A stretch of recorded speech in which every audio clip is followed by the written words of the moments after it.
We're used to opening the newspaper every day and reading article after article about budget cuts, and that the budget cuts are almost always falling disproportionately on those who are the most vulnerable among us.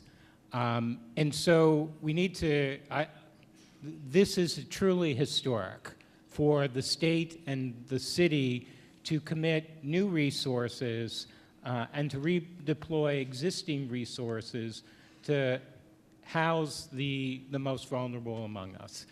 So I think we need a thunderous round of applause for the vision and leadership of these three men.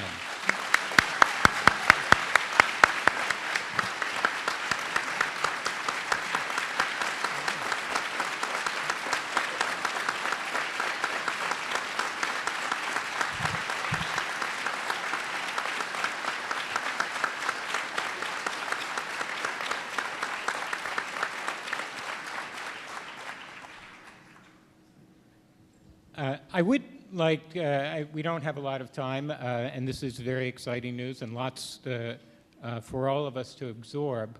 But I'd like to ask maybe one question of the three of you, if you could, is how can we, the network's members, the providers, engage with you? What's the best way for us to do this at this point? How can we help you achieve your goals, I guess is. So Darryl, maybe we'll start with you. Well, thank you again. And I think that one of the keys is being able to stretch collaboration and partnership. I think that we're in a time where because of the tough economic times that we're living in, that we have to find ways of getting over those obstacles. One of the ways is by us coming together, working together, and we've seen success in that. But we also need the innovation and the imagination and creativity that you have to make us stretch our resources and work together.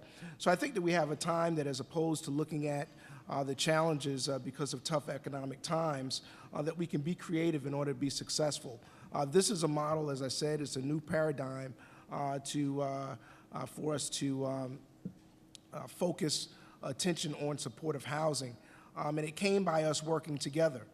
And that success should just continue to build momentum for us to continue to reach higher heights. If I can, I just want to add two minor things or quick things. One is, when I was here last year, I encouraged Ted and the Shinny team and others to come to NYCHA with your ideas, and I just want to say that started a conversation, and so I want to repeat that again, which is we're open. Our team is looking to meet. You know, as Matt said, we're still trying to get as smart as we can on how to do supportive housing better, and that happens really through the exchange of ideas and information. And so one is to keep bringing those ideas to us, and we will respond, and I believe results will come out of that, as some of the ones I described earlier. The second part, though, is really about your collective advocacy. One of the things that we all know is that the programs as they designed are pretty inflexible out of Washington on how you can use Section 8 vouchers, and I could go on and on.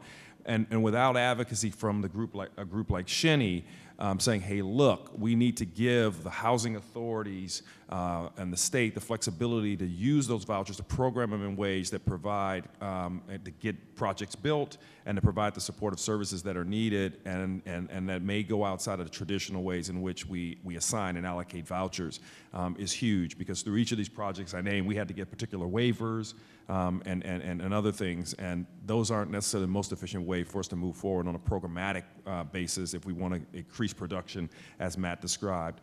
And then the last point is around continued advocacy for more money for the actual supportive services. That's why what Darryl and the team are doing, the state, in terms of reprogramming through the Medicaid redesign money for supportive services, is critical.